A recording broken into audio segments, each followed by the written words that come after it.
যেখানে আমাদের ধর্মপ্রাণ মুসলিমরা হজ করতে যান, সেই সৌদি আরবে কিন্তু সিনেমা হল খুলে দেওয়া হয়েছে। খুলে দেওয়ার পরে তারা একটা ভিশন 2030 তৈরি করেছে। সেখানে তারা বলেছে 350টি সিনেপ্লেক্স তৈরি করবে। এবং ইরানেও কিন্তু ইরান বিপ্লবের পর 1980 সালে তারা একটা সিনেমা হলে আগুন ধরে দিয়েছিল, অনেক সিনেমা হল ভাঙচুর করেছিল। তখন আয়াতুল্লাহ খোমেনি বলেছিল যে না, সিনেমা দেখা পাপ না। আমাদের এখানে তারেক মাসুদ মাদ্রাসায় পড়ালেখা করেছেন, তার হাত ধরে মাদ্রাসা জীবনে যে চিত্র আমরা পেয়েছি, সেই চিত্র যদি আমাদের আরেক তরুণ মাদ্রাসা থেকে পড়া ছেলেমেয়েরা তৈরি করতে চায়, আজকে মাদ্রাসায় সিনেমা দেখানোর সুযোগ তৈরি করে দিতে হবে। সারা বিশ্বে আমাদের চলচ্চিত্র, বেশ কয়েকটি চলচ্চিত্র স্বীকৃতি অর্জন করেছে।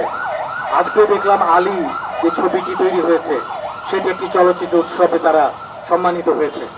আমার নিজের তৈরি করা একটি চলচ্চিত্র, আজকে বিশ্ব পরিবেশ দিবস, আমি পরিবেশ বিষয়ক চলচ্চিত্র বানাই, সেই ছবি মন্টিনিগ্রো ফিল্ম ফেস্টিভ্যালেও তারা এন্ট্রি পেয়েছে।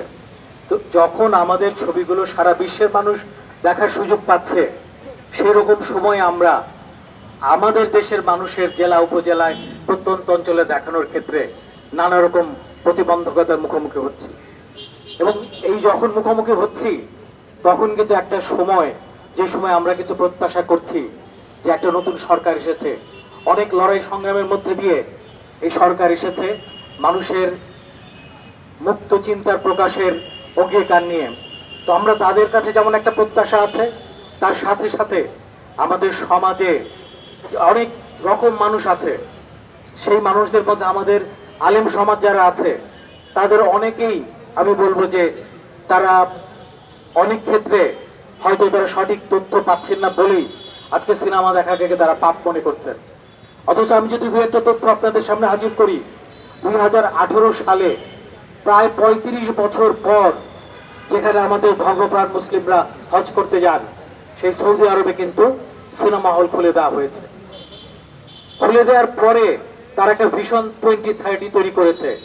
সেখানে তারা বলেছে 350টি সিনেপ্লেক্স তৈরি করবে, যেখানে 2500 স্ক্রিন, অর্থাৎ এক একটা সিনেপ্লেক্সে প্রায় 8টা করে হল থাকবে।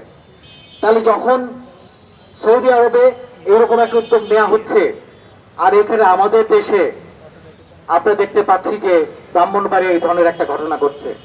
আমরা যদি আমাদের নিজেদের দিকেও তাকাই, আমরা একসময় চলচ্চিত্র সংসদগুলো কোথাকার ছবি দেখাতাম, ইউরোপের ছবি দেখাতাম, আমরা হয়তো আফ্রিকার ছবি দেখাতাম। আমরা যদি দেখি গত কয়েক বছরে সারা দুনিয়ার চলচ্চিত্র উৎসবগুলোতে কোন ছবিগুলো পুরস্কৃত হচ্ছে, ইরানের ছবি, তুরস্কের ছবি। তো এই ছবিগুলো আজকে কোনো উৎসবে গেলে অন্য চলচ্চিত্রকাররা ছবি পুরস্কারে জমাই দিতে চান না, কারণ তারা জানেন এই ছবিগুলো পুরস্কার পেয়ে যেতে পারে। তো যখন তুরস্কের ছবি, সৌদি আরবের ছবি, ইরানের ছবি প্রদর্শিত হচ্ছে, এবং ইরানেও কিন্তু ইরান বিপ্লবের পর 1980 সালে তারা একটা সিনেমা হলে আগুন ধরে দিয়েছিল, অনেক সিনেমা হল ভাঙচুর করেছিল। তখন আয়াতুল্লাহ খোমেনি বলেছিল যে না, সিনেমা দেখা পাপ না, সিনেমার মাধ্যমে অনেক শিক্ষামূলক ঐতিহাসিক ঘটনা তুলে ধরা সম্ভব। আপনারা জানেন ইরানের যে রাষ্ট্রপতি এবং সংস্কৃতি মন্ত্রী ছিল সৈয়দ মোহাম্মদ খাতামি, তার সময় কিন্তু ইরানের চলচ্চিত্রের একটা ব্যাপক বিকাশ ঘটেছে। আব্বাস কিয়ারোস্তমি থেকে শুরু করে দারভিশ মেহেরজুই থেকে শুরু করে এখন আমরা যে ইরানের যে নতুন তরঙ্গ দেখছি, সেটা কিন্তু তার সময় কিন্তু বিকশিত হয়েছে। এবং চলচ্চিত্র যখন পৃথিবীতে এসেছে 1895 সালে, তার 1 বছর পরেই কিন্তু আমরা দেখেছি যে আলেকজান্দ্রে এবং কায়রোতে চলচ্চিত্র দেখানো হয়েছে। কাজে ইসলামের সাথে আধুনিকতা, আধুনিক প্রযুক্তি, আধুনিক প্রদর্শন ব্যবস্থা যায় না যারা মনে করেন, তারা কিন্তু একটা ভুল জগতে বাস করছেন। একসময় তারা ছবি তোলাকেও কিন্তু মনে করতেন এটা গুনার কাজ। আজকে হজ করতে যাওয়ার জন্য অথবা যারা দেওবন্দে পড়ালেখা করতে যান, তারা কি ছবি তোলেন না? পর্যায়ক্রমে তারা কিন্তু সেই জায়গায় এসেছেন। আমাদের দেশের যারা তরুণ আলেম সমাজ বা মাদ্রাসায় পড়া, আমাদের এখানে তারেক মাসুদ মাদ্রাসায় পড়ালেখা করেছেন, তার হাত ধরে মাদ্রাসা জীবনে যে চিত্র আমরা পেয়েছি, সেই চিত্র যদি আমাদের আরেক তরুণ মাদ্রাসা থেকে পড়া ছেলেমেয়েরা তৈরি করতে চায়, আজকে মাদ্রাসায় সিনেমা দেখানোর সুযোগ তৈরি করে দিতে হবে। আজকে আলেম সমাজদের সিনেমা দেখতে হবে, শুধু না দেখে দূর থেকে সিনেমা দেখানো যাবে না, এটা কোনো যৌক্তিক কথা হতে পারে না।